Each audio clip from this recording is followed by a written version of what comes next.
Hello students, welcome to my YouTube channel. कल आप सब जानते हैं अलॉटमेंट लिस्ट आई है। First allotment list BSc nursing, MSc nursing और पोस्ट बेसिक बीएससी नर्सिंग की। तो यहाँ पे आपको हर जगह पे लिखा हुआ है कि काउंसलिंग नियम 9 को पढ़ना है। तो आखिर काउंसलिंग नियम 9 क्या है, ये हम इस वीडियो में बात करेंगे पूरा डिटेल में। तो पहले मैं आपको यहाँ पे ये बताना चाहूँगी कि जो कल आपने पीडीएफ देखा होगा जहाँ पे आपका अलॉटमेंट लिस्ट आया है, उसके ऊपर में लिखा हुआ है जिन अभ्यर्थी को आवंटन प्राप्त हुआ है वे उपयुक्त उल्लेखित नियम का पालन करते हुए द्वितीय काउंसलिंग में समन्वित होना चाहते हैं, उन्हें स्क्रूटनिंग करवाना तथा स्क्रूटनिंग में प्राप्त होना आवश्यक होगा तथा शासकीय नर्सिंग महाविद्यालय में स्क्रूटनिंग सहित प्रवेश लेना आवश्यक होगा, तभी आगामी काउंसलिंग प्रक्रिया हेतु पात्र होंगे। और यहाँ पे आपको यदि स्क्रूटनिंग में पात्र अभ्यर्थी संस्था में प्रवेश ले लेते हैं तो वे ऑनलाइन प्रवेश उपयुक्त अपग्रेडेशन हेतु स्वयं अभ्यर्थी ऑनलाइन अपग्रेडेशन चयन कर सकते हैं। अपग्रेडेशन लेने पर ही द्वितीय काउंसलिंग में समन्वित हो सकेंगे। तो इसमें साफ साफ आपको इस लाइन में ये जो पैराग्राफ आप देख रहे हैं यहाँ पे आपको साफ साफ लिखा हुआ ये दिख रहा है। इस स्क्रूटनिंग का मतलब होता है डॉक्यूमेंट वेरिफिकेशन। जिन भी स्टूडेंट्स का फर्स्ट अलॉटमेंट लिस्ट में नाम आया है, वो प्राइवेट कॉलेज हो या गवर्नमेंट कॉलेज हो, आपको डॉक्यूमेंट वेरिफिकेशन कराने जाना ही है 24 तारीख तक। जब आप डॉक्यूमेंट वेरिफिकेशन कराने जाते हैं तो गवर्नमेंट कॉलेज में एडमिशन लेना भी ज़रूरी है। जिनको गवर्नमेंट कॉलेज अलॉट हुआ है, लेकिन जिनको प्राइवेट कॉलेज अलॉट हुआ है वो वहाँ एडमिशन नहीं लेंगे तो भी चलेगा, और वो सेकंड काउंसलिंग के लिए बैठ सकते हैं। कैसे? जब वो अपग्रेडेशन का ऑप्शन चूज़ करेंगे ऑनलाइन खुद से। ये उनको दिख रहा होगा। कब दिखेगा? अब वो जिन्हें सीट अलॉट हो चुका है वो लॉगिन करके देखेंगे तो उन्हें अपग्रेडेशन का ऑप्शन दिख रहा होगा। लेकिन उन्हें डॉक्यूमेंट वेरिफिकेशन कराने जाना है, वो पात्र दिखाएं देंगे, उसके बाद अपग्रेडेशन का ऑप्शन उन्हें दिखेगा। यानी अभी उनके सामने सिर्फ अलॉट हुआ है ये उनको दिख रहा होगा। अब वो डॉक्यूमेंट वेरिफिकेशन के लिए जाएंगे और वो एलिजिबल हैं ये बताया जाएगा वहाँ से सीजी, जहाँ पे आप डॉक्यूमेंट वेरिफिकेशन के लिए जाएंगे। उसके बाद तो आपको थोड़े दिन के बाद वहाँ पे दिखाई देगा अपग्रेडेशन करने के बाद ही आप सेकेंड काउंसलिंग के लिए एलिजिबल होंगे। तो यहाँ पर आप देखेंगे कि यहाँ पे साफ साफ आपको लिखा हुआ है कि यहाँ पर ये देखिए, इसमें लिखा है कि आपको यहाँ पे 25 वाला नियम पढ़ना है, नियम 9 का 25, नियम 9 का 11 पढ़ना है यहाँ पर। और यहाँ पर लिखा हुआ है इस जगह पे नियम 9 के 9 को पढ़िए। तो इसे डाउनलोड किया है। तो ये देखिए यहाँ पे मैं आपको सबसे पहला फ्रंट पेज भी दिखाना चाहूँगी कि मैंने वहीं से ही डाउनलोड किया है। ये देखिए, ये आप देख सकते हैं 2009 का जो नियम है, 2019 का जो नियम है ये लिखा हुआ है। यहाँ पे मैं डायरेक्ट 9वें पॉइंट पर जा रही हूँ। जैसे मैं 9वें पॉइंट पर यहाँ पर जाती हूँ, ये चयन प्रक्रिया, ये देखिए काउंसलिंग प्रक्रिया, इसको आप पूरा पढ़ सकते हैं। यहाँ पे जो मुझे वहाँ पे लिखा गया है मैं उन पॉइंट्स को आपको बता रही हूँ। जैसे कि नियम 9 का 9, नियम 9 का 11 और नियम 9 का 25, ये करने को पढ़ने को वहाँ पे कहा गया है, वही आपके लिए मेन इंपॉर्टेंट है। तो नियम 9 में यहाँ पर जो लिखा हुआ है मैं उसे इन शॉर्ट में आपको बता रही हूँ। यहाँ पे जो पैराग्राफ में लिखा है उसका कहने का मतलब यही है कि आपको गवर्नमेंट कॉलेज अलॉट हुआ है या प्राइवेट कॉलेज, आपको आज स्क्रूटनिंग के लिए यानी कि 24 तारीख तक आपको जाना है। स्क्रूटनिंग मतलब डॉक्यूमेंट वेरिफिकेशन कराना है, और वहाँ पर जब आप जिस इंस्टीट्यूट में आपको अलॉटमेंट हुआ है उसी इंस्टीट्यूट में आपको डॉक्यूमेंट वेरिफिकेशन के लिए जाना है। और जैसे आप डॉक्यूमेंट वेरिफिकेशन करा लेते हैं तो आपको प्रवेश शुल्क भी देना है, अगर आपको गवर्नमेंट कॉलेज अलॉट हुआ है तो। लेकिन आपको प्राइवेट कॉलेज अलॉट हुआ है तो आपको फीस, जो इंस्टीट्यूशन की फ़ीस है, वो देने की ज़रूरत नहीं है, और आप सेकेंड काउंसलिंग के लिए ऑलरेडी एलिजिबल हो जाएंगे अगर आप अपग्रेडेशन दबाएंगे तो। अब इसमें सवाल बच्चों में ये उठेगा कि क्या हमको जाना ज़रूरी है? तो यहाँ पर आप पढ़ लीजिए, आपको लिखा है, ये देखिए, स्वयं उपस्थित होकर कराना है स्क्रूटनिंग, यानी कि आपको अपने डॉक्यूमेंट का वेरिफिकेशन खुद ही वहाँ जाकर करवाना है। ये बात समझ आ गई होगी इस नियम 9 के 9 में जो लिखा गया है वो।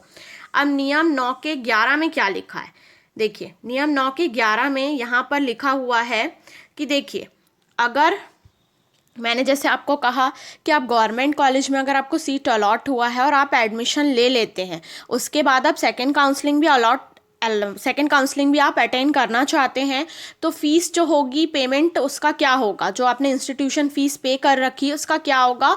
तो आपको ये बताना चाहूँगी कि यहाँ पे ये 5वें नंबर के पॉइंट में साफ साफ लिखा है कि अगर आपने जो फीस दी है उस फीस में आप उसको फीस को आप दिए होंगे गवर्नमेंट कॉलेज में आपने एडमिशन लिया तो आप सेकंड काउंसलिंग में जिस भी कॉलेज में अगर आप एडमिशन लेते हैं तो पहली शर्त तो ये होगी कि जो फर्स्ट अलॉटमेंट में सीट अलॉट हुई है वो नहीं होगी सेम, और आपकी सीट निरस्त हो जाएगी, यानी कि कैंसिल हो जाएगी, और आप सेकंड काउंसलिंग में जैसे ही अपग्रेडेशन का ऑप्शन दबाएंगे तो।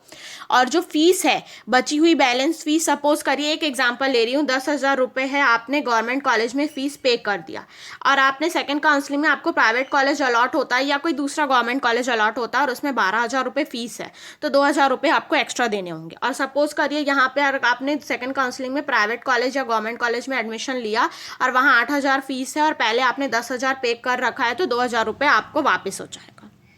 ये यहाँ पे साफ साफ इसमें कहा जा रहा है, ठीक है। यहाँ पे यही चीज़ कही गई है, आप इसे देख सकते हैं। अब दूसरा, अब लास्ट यहाँ पर एक चीज़ लिखी हुई है, देखिए ये 25 पॉइंट को जो पढ़ने के लिए कहा गया है, यहाँ पर भी ये लिखा हुआ है कि आप जैसे ही वहाँ पर स्क्रूटनिंग के लिए जाएंगे आपको ऑनलाइन एडमिशन रिसीप्ट मिलेगा। ऑनलाइन एडमिशन रिसीप्ट जनरेट होगा, उस रिसीप्ट को जनरेट हुए को प्रिंट आउट निकाल के आपको वहाँ पे जमा करना है डॉक्यूमेंट वेरिफिकेशन के लिए, आप जिस इंस्टीट्यूट में जाएंगे। अब मेन सवाल ये उठता है कि जब आप डॉक्यूमेंट वेरिफिकेशन के लिए जा रहे हैं तो आपको कौन कौन से डॉक्यूमेंट्स लगेंगे, तो ये भी यहाँ पे लिखा हुआ है, देख सकते हैं आप। ये देखिए यहाँ पे लिखा हुआ है अबंडेंट पत्र यानी कि अलॉटमेंट लेटर, पाठ्यक्रम छोड़ने का बॉन्ड पत्र, ये बॉन्ड पत्र आपको लगाना है, transfer certificate, character certificate, migration certificate, gap certificate, Aadhaar card, passport size colour photo, शुल्क जो कि शिक्षण शुल्क होगा और नॉन गवर्नमेंट शुल्क होगा, यह आपको वहाँ पे देना है। कहाँ पे, जहाँ पे जिस विद्यालय में, जिस इंस्टीट्यूट में, सॉरी जिस विश्वविद्यालय या जिस यूनिवर्सिटी, जिस भी कॉलेज में आपका सीट अलॉटमेंट हुआ है फर्स्ट अलॉटमेंट में। तो बात समझ आ गई कि जो फर्स्ट अलॉटमेंट में जिन्हें सीट अलॉट हुआ है वो डाउट पे हैं कि उन्हें आज जाना है या नहीं, आप सेकंड काउंसलिंग कैसे अटेंड कर सकते हैं, तो यही एक ऑप्शन है, उन्हें सेकंड काउंसलिंग उन्हें अटेंड करनी ही है। मतलब सेकंड काउंसलिंग अगर उन्हें अटेंड करनी है तो आज उन्हें डॉक्यूमेंट वेरिफिकेशन के लिए जाना ही होगा।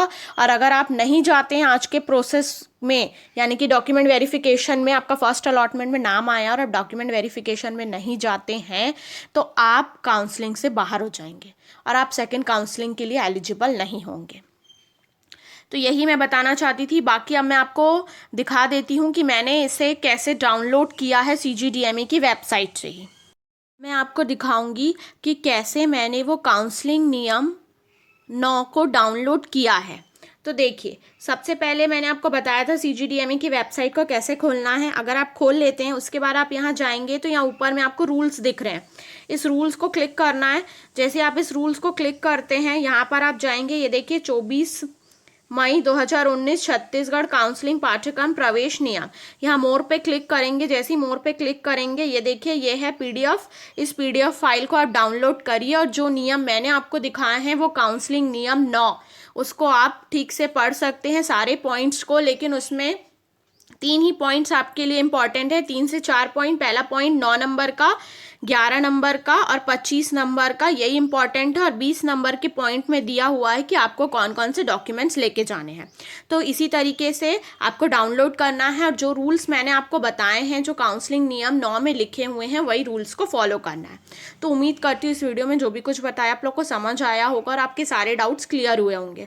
और अगर अभी भी कोई डाउट है तो आप मुझसे कमेंट सेक्शन में पूछ सकते हैं, मैं पूरी कोशिश करूँगी आपकी सारे डाउट्स क्लियर करने के। So thank you so much for watching this video. और अगर आप इस वीडियो को पहली बार देख रहे हो, इस चैनल में नए, तो इस चैनल को जरूर सब्सक्राइब करें ऐसे वीडियो के अपडेट्स के लिए। Thank you so much for watching.